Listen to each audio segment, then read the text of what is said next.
Samajwadi party का इतिहास, जब श्री अखिलेश यादव जो इस समय समाजवादी पार्टी के अध्यक्ष हैं, मुख्यमंत्री थे, तो इन्होंने उन आतंकवादियों के ऊपर से मुकदमा वापस लिया था जिन्हें बाद में माननीय उच्च न्यायालय ने मना कर दिया, और उस पर लंबे समय तक जब माननीय न्यायालय के समक्ष मुकदमा चला तो उसमें कई को फांसी और कई को उम्र कैद की सज़ा हुई। समाजवादी पार्टी आतंकवादियों की समर्थक पार्टी है। इनका जो ढोंग है वह उजागर हुआ। हमको जो विंग कमांडर व्योमिका सिंह जी हैं और जो दूसरी प्रवक्ता कर्नल सोफिया कुरैशी जी हैं, उन दोनों के नेतृत्व पे एक तरह से महिला सशक्तिकरण का जो प्रधानमंत्री श्री नरेंद्र मोदी जी का प्रयास है उस पर गर्व है। समाजवादी पार्टी ओछी राजनीति करती, घटिया राजनीति करती। उसकी सोच सदा से दलित विरोधी रही है, सदा से आतंकवादी परस्त रही है, सदा से मुस्लिम तुष्टीकरण की राजनीति करने वाली रही है। लेकिन समाजवादी पार्टी का असली चेहरा देश की जनता के सामने, उत्तर प्रदेश की जनता के सामने आ चुका है। सर, रामगोपाल यादव ने एक ट्वीट किया है, उसमें उन्होंने कहा है कि उत्तर प्रदेश में जहां पर जाति धर्म देख करके कार्रवाइयां की जाती हैं, वहां के लोग ऐसी बातों को लेकर के सवाल उठा रहे हैं, प्रदेश सरकार पर निशाना साध रहे हैं। ये काम समाजवादी पार्टी की सरकार के समय होता था। जब समाजवादी पार्टी की सरकार होती थी तो विशेष तौर से हिंदू त्योहारों के समय बिजली गायब हो जाती थी।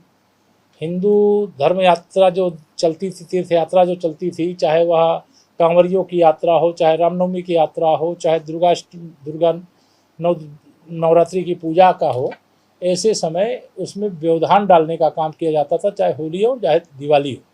लेकिन जिस प्रकार से खुलेआम समाजवादी पार्टी के समय में जो विशेष तौर से उत्तर प्रदेश दंगों की आग में झुलसा है, उस दंगे की आग में झुलसने का कारण समाजवादी पार्टी की मुस्लिम तुष्टीकरण की घटिया और घिनौनी हिंदू विरोधी राजनीति का परिणाम।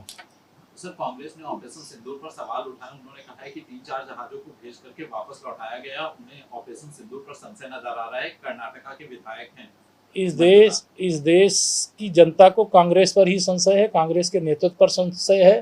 कांग्रेस को जब देश की सरकार का, चाहे वह बाद में स्वागत, देश की सेना का पहले स्वागत करना चाहिए। देश की सेना ने ये 1965 और 1971 और कारगिल विजय के बाद यह जो कह लीजिए कि एक साथ पाकिस्तान स्थित 9 से अधिक आतंकवादी अड्डों को सीधे निशाने पर ले लिया। इतनी हमारी सेना सक्षम है। ये हम लोग भी बाद में जाने, जब सेना ने यह कार्रवाई कर दी कि अगर वह आतंकवादी सेना के संरक्षण में भी कहीं छिपे थे तो उनको भी वहीं पर घुस करके मार देने का काम हमारी मिसाइलों के द्वारा किया गया, हमारे ऐसे शस्त्रों के द्वारा किया गया, जिससे यह पता चलता है भारत पाकिस्तान को उस औकात में पहुंचा दिया है कि अब कभी भारत से टकराने का दुस्साहस नहीं करेगी।